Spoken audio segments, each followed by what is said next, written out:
સુરતની તાપી નદી પર બની રહેલા ઇન્ટેક વેલની રચના ગંભીર રીતે એક બાજુ ઝૂકી ગઈ છે। આ ચિંતાજનક સ્થિતિની તપાસ માટે આમ આદમી પાર્ટીના પ્રદેશ સંગઠન મંત્રી રામ ધડુક અને સુરત મહાનગરપાલિકાના આપ કોર્પોરેટર મહેશ અણઘડે સ્થળે મુલાકાત કરી હતી। તાપી નદીમાં ઇન્ટેક વેલ નમી પડતા પાલિકાની કામગીરી પર સવાલ ઉઠ્યા છે। આમ આદમી પાર્ટી કોન્ટ્રાક્ટર અને અધિકારીઓની મિલીભગતના કારણે ગુણવત્તાહીન બાંધકામ થયું હોવાનો આક્ષેપ કરી તાત્કાલિક તપાસ અને જવાબદાર સામે કડક કાર્યવાહી કરવાની માંગ કરી છે। આપના નેતાઓએ જણાવ્યું કે જનતાના ટેક્સના કરોડો રૂપિયા આ રીતે વેડફાઈ રહ્યા છે। પાલિકાના હાઇડ્રોલિક વિભાગે લૂલો બચાવ કરતા જણાવ્યું કે કોઈ મોટી ક્ષતિ નથી અને ટેકનિકલ ખામીના કારણે આ સ્થિતિ સર્જાઈ છે। જોકે નિષ્ણાતો માને છે કે નદીના વહેણ અને જમીનની મજબૂતીનું યોગ્ય આકલન કર્યા વિના કામ શરૂ કરાયું હોવાથી સમસ્યા ઊભી થઈ છે। આપ નેતા રામ ધડુકે ચેતવણી આપતા કહ્યું કે જો કામ હાલની સ્થિતિમાં આગળ વધારાશે તો ભવિષ્યમાં મોટી ટેકનિકલ ખામીઓ સર્જાશે અને જનતાના કરોડો અબજોનું આંધણ થશે। તેમણે સ્ટ્રક્ચરલ રિપોર્ટ અને હાઇડ્રોલિક એન્જિનિયરોની સ્પોટ વિઝિટ બાદ જ કામ આગળ વધારવાની માંગ કરી છે। આપના કોર્પોરેટર મહેશ અણઘડે સડથાણા વિસ્તારમાં ચાલી રહેલ ઇન્ટેક વેલના કામમાં ગંભીર અનિયમિતતા હોવાનો આક્ષેપ કર્યો છે અને જવાબદાર સામે તાત્કાલિક પગલાં લેવા માંગણી કરી છે। હું મહેશભાઈ અણઘડ, કોર્પોરેટર સુરત મહાનગરપાલિકા, આમ આદમી પાર્ટી। મારી સાથે રામભાઈ ધડુક, પ્રદેશ સંગઠન મહામંત્રી અને આમ આદમી પાર્ટી। અત્યારે અમે સરથાણા વિસ્તારમાં યુનિક કન્સ્ટ્રક્શન દ્વારા જે આખું ઇન્ટેકવેલ બનાવવાનું કામ ચાલી રહ્યું છે, સરથાણાના જે નવા ભળેલા વિસ્તારોમાં પીવાનું પાણી સપ્લાય કરવા માટે અંદાજિત 1 વર્ષ જેટલા સમયગાળાથી આ કામગીરીઓ ચાલુ રહી છે। અહીંયા હાલમાં જે પાછળ જે આખો ઇન્ટેક વેલ બનાવવામાં આવે છે અને એ ઇન્ટેક વેલ આખો તમે જુઓ એમ કોઈ ટેકનિકલ ખામીઓના કારણે જે અંદર કોઈ કામગીરી કરવાની છે, ધૂળ કાઢવાની કે જે કોઈ માટી કાઢવાની કે જે કોઈ ઇનબેલેન્સ થયું છે, ટેકનિકલ ખામી સર્જાણી છે ને એના કારણે આખો ઇન્ટેક વેલ નમી ગયેલો દેખાય છે। તમે જોઈજો આ ઘણા સમય પહેલા નમી ગયો છે એવું અહીંયા સ્થાનિક તરફથી જાણવા મળ્યું છે, પણ અમારી જ્યારે આજની મુલાકાત દરમિયાન આખું આ દેખાણું છે અને આ બાબતે મોટામાં મોટી ટેકનિકલ ખામી કહી શકાય, પરંતુ આજ સુધી હજી આ બાબતે કોઈ કામગીરીઓ થઈ નથી। સૌથી વધુ કરોડ રૂપિયાના ખર્ચે આ આખી કંપનીઓ કામ કરતી હોય છે અને આખા તાપી પટ્ટાની અંદર જેટલી પણ જગ્યાએ આવા ઇન્ટેકવેલ કે ફ્રેન્ચવેલ બનાવવાના કામ છે એ તમામ કામો યુનિક કન્સ્ટ્રક્શન દ્વારા કરવામાં આવે છે અને ખૂબ મોટો હાથ સત્તા પક્ષો એની તરફ છે। એટલા માટે થઈને અહીંયા કદાચ કોઈ કામગીરીઓ થઈ નહીં હોય। અમારી મુખ્ય ડિમાન્ડ એ છે કે આની SVNIT પાસે આખી સ્ટ્રક્ચરલ સ્ટેબિલિટી ચેક કરાવડાવવામાં આવે અને ત્યારબાદ જો એ પોઝિટિવ આવે, સ્ટ્રક્ચર કામ લાગી શકે એવું હોય તો જ આગળની કામગીરીઓ કરવામાં આવે એવી અમારી માંગ છે। અને બીજું કે જે પણ ખામીઓ સર્જાણી છે ત્યારે આ ઇજારદારની વિરુદ્ધમાં ખૂબ એટલે ખૂબ અતિશય કડક પગલાઓ એમના વિરુદ્ધમાં ભરવામાં આવે।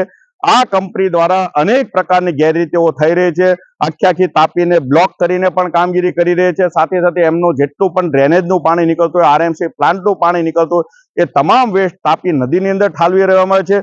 આખા પાળા બનાવવા માટે જે અંદરથી રેતી કાઢીને આજે પાળાઓ બનાવ્યા છે એમની પણ મંજૂરીઓ કોઈ જાતની તાપી વિભાગ કે સિંચાઈ વિભાગ તરફથી મળી નથી। તેમ છતાં આટલી બેદરકારીથી આ કામગીરીઓ કોન્ટ્રાક્ટર દ્વારા થઈ રહી છે। ત્યારે ખાસ કરીને માનનીય મેયરશ્રી, માનનીય કમિશનરશ્રી તમામને અને હાઇડ્રોલિક વિભાગના ઝોનલ જે અધિકારી છે, ડેપ્યુટી કમિશનર જેમની જવાબદારી આવે છે એ તમામને વિનંતી છે કે આમની વિરુદ્ધમાં કડકમાં કડક કાર્યવાહીઓ કરવામાં આવે। જય હિન્દ સાથીઓ, હું છું રામ ધડુક, આમ આદમી પાર્ટી પ્રદેશ સંગઠન મંત્રી, કામરેજ વિધાનસભા ઉમેદવાર 2017 અને 2022। હું પોતે સિવિલ એન્જિનિયર છું અને ટેકનિકલ બાબતે જાણું છું। એટલા માટે આ સુરતની અંદર તાપી નદીના કિનારે જે પાણી માટે ઇન્ટેક વેલ બનાવવામાં આવી રહ્યો છે, કરોડો રૂપિયાના ખર્ચે આ ઇન્ટેક વેલ બનાવવામાં આવી રહ્યો છે અને મારા ઘરની પાછળ જ થાય છે। એટલે આ કામ ચાલે છે ત્યારથી લઈને આજ સુધીનું બધું મારું ઓબ્ઝર્વેશન રહ્યું છે।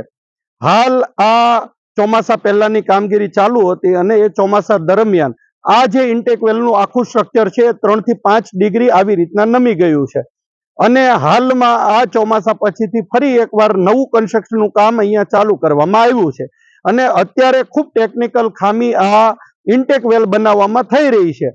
હાલ જો આ કામને આ સ્થિતિમાં આગળ વધારવામાં આવે તો ભવિષ્યની અંદર ખૂબ મોટી ટેકનિકલ ખામી સર્જાઈ શકે છે।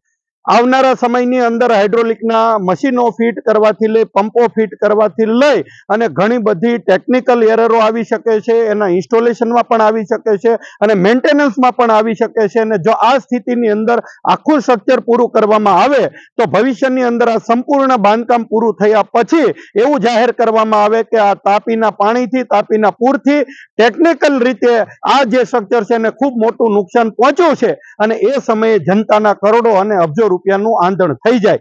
હાલ ઇન્ટેક વેલ જે છે એ પ્રાઇમરી પોઝિશનમાં છે. એટલે મારી માનનીય કમિશનર શ્રી, માનનીય મેયર શ્રી, માનનીય સ્ટેન્ડિંગ ચેરમેન શ્રી તેમજ સિટી એન્જિનિયર શ્રી તેમજ હાઇડ્રોલિક ડિપાર્ટમેન્ટના એન્જિનિયરોને વિનંતી છે કે હાલ SVNIT જેવી સંસ્થાઓ દ્વારા આની ફરી એકવાર સ્ટ્રક્ચરલ રિપોર્ટ અત્યારે કરાવવો જોઈએ. હાઇડ્રોલિક એન્જિનિયરોની પેનલોનું એક સ્પોટ વિઝિટ કરાવવું પડે અને એ વિઝિટ કર્યા પછીથી એમનો જો રિપોર્ટ આવે કે ભાઈ આ સ્ટ્રક્ચરને ખામીપૂર્ણ, આ સ્ટ્રક્ચરને આગળ વધારવા માટે કેવા પગલાં ભરી અને આગળ વધારવું પડે એમ છે કે કેમ, આને રોકવું પડે એમ છે કે આમાં સુધારો કરવો પડે, એ રિપોર્ટ આવ્યા પછી આ કામગીરીને આગળ વધારાય. નહીં તો આ ઇજારેદારને કરોડો અને અબજો રૂપિયા આપી દેવામાં આવશે. છેલ્લે આ સ્ટ્રક્ચર સુરતની જનતાને કોઈ કામનું રહેશે નહીં. એટલે આજે આ સ્થળ ઉપર હું તેમજ વોર્ડ નંબર 3 ના આમ આદમી પાર્ટીના કોર્પોરેટર માનની શ્રી મહેશભાઈ અણગણ સાથે આ વિઝિટ કરી અને ટેકનિકલ પર્સન તરીકે મારી આ રજૂઆત છે કે આને તાત્કાલિક ધોરણે આના પગલાં લેવામાં આવે, કેમ કે આ 3 થી 5 ડિગ્રી આખો ઇન્ટેક વેલ છે નમી ગયો છે. આ ખૂબ ગંભીર ટેકનિકલ બાબત છે. આને ધ્યાને લેવી જોઈએ અને તાત્કાલિક આમાં એક્શન લેવા જોઈએ. જો કદાચ એની અંદર ઇજારેદારની જો ખામી હોય, ભૂલ હોય તો એમની વિરુદ્ધ પણ પગલાં લેવામાં આવે. આ શરૂઆત છે. જો શરૂઆતમાં આ કામ ધ્યાને લેવામાં નહીં આવે તો ભવિષ્યની અંદર કરોડો અને અબજો રૂપિયાનું સુરતની જનતાનું આંદોલન થશે. એટલે આ વિડીયોના માધ્યમથી હું તમામ પદાધિકારીઓ અને તમામ ભાજપના નેતાઓનું ધ્યાન અને તમામ મીડિયા મિત્રોનું ધ્યાન અને સુરતની જાહેર જનતાનું ધ્યાન આ વિડીયોના માધ્યમથી દોરી રહી છું. આપ સૌનો ખૂબ ખૂબ આભાર.